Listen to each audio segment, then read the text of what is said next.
What's up, everybody? Art at Patience Metal Fab, and I'm here with another episode on the Renault Group B rally car. Now, in the last one, you saw Max working away on cutting out some of the rusty and bent up panels and replacing them with some custom metal work that he's been working on. And that's pretty much been his entire week. Now he's gotten to a point where the car can get on jack stands, finish up a couple more little panels, and then we can actually start the pedal fitment and some of the cage work in this episode. There's gonna be a lot to do. You can hear them banging away on it right now, just trying to get the whole rotisserie off of the car. We'll get it on the ground, and I'll also splice in some footage of the big panel he was working on the back, one of the last custom metal pieces that he had to do back there. So enjoy this episode, stick around, there's a lot of fun stuff to come.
Finished up with the metal work back here. He's got a little bit to do on the inside, and as you saw, we've started some of the light reassembly. The headliner's all in, it is glued in, it just needs to have a little bit of finishing work. These parts are going to be tucked in, but the idea is we need to get this in before the cage is welded up because of how tight our tolerances are up here. You could also see some firewall pieces that we're mocking up. The gas tank is going to go underneath there, so that's a project for next week or maybe the next couple of weeks. Before we even touch that, the front end's going to get a lot of attention. Gary, you want to give us a breakdown of what's happening up here? Yeah, this is where some of the cool Group B stuff really starts to happen. So we've got here is some of the inners and outer fenders for this thing. As you can see on this side, there's plenty of room for a tire to come up into the wheel tub. On this side, because there was a spare tire here before, that's not the case. So what they actually have are these, pieces that basically replicate what was originally on the car.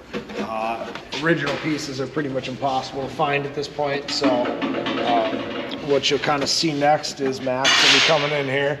He's got to cut this piece out of here.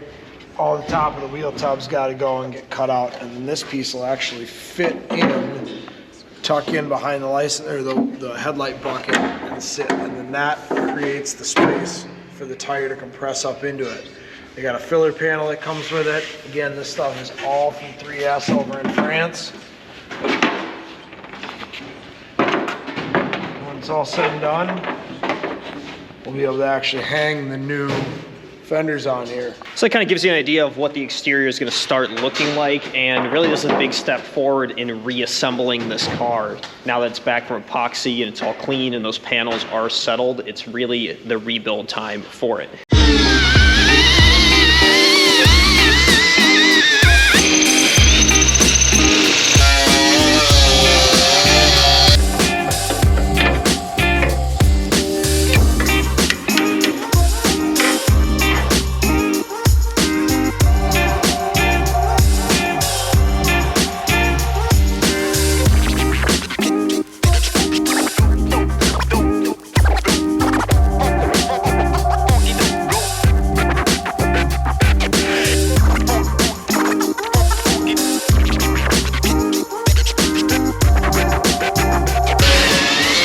Max, what have you done?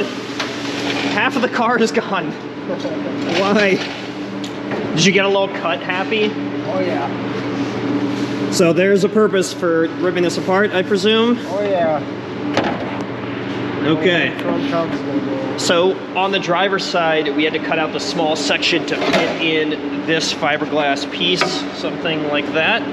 On the passenger side, there's a significant amount more cutting that had to take place. Really, we found out how much through, I think, a YouTube video, right, that we found? Yep, there's a YouTube video of the bare chassis being exposed, so we got to see all that good stuff. So I mentioned in a previous episode that it's a bit of an archaeological dig to kind of figure out what we need to do with this car and how to modify it, because we want it as close as we can to Group B standards. And in this case, it meant cutting out about, I don't know, 40% of the engine bay. Yep. So this is a good look at how this is going to start coming together. So next steps are to clean up these areas. You saw them grinding away over here, and then I assume start kind of fitting all the little miscellaneous metal pieces. Yep, we gotta wait for the hood and the grille and the bumper so that we can make sure everything's aligned properly. So basically a full mock-up up front, and then you saw probably a little bit of footage of Brian, the owner of this car, sitting inside doing a mock-up of the pedals. The headliner is in, which means the cage is going to start going in around all those things. So really we're in build-up mode. We're going to start reassembling really quickly here.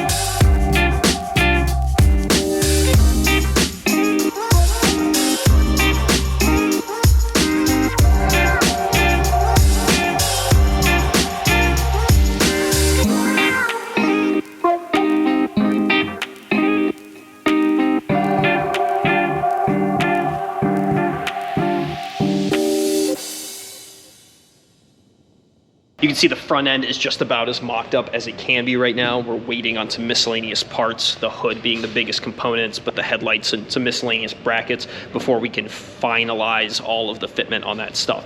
So while we're waiting on that, Max is gonna hop on doing the cage. You can see that he's cleaning up some of the bars that are gonna go in.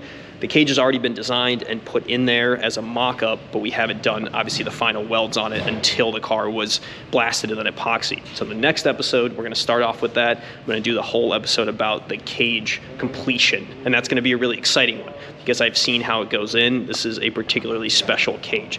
So you guys are definitely gonna want to stick around for that episode. I'll be posting it relatively soon. Make sure to subscribe to the page if you're not, and stick around for the next one. See you guys.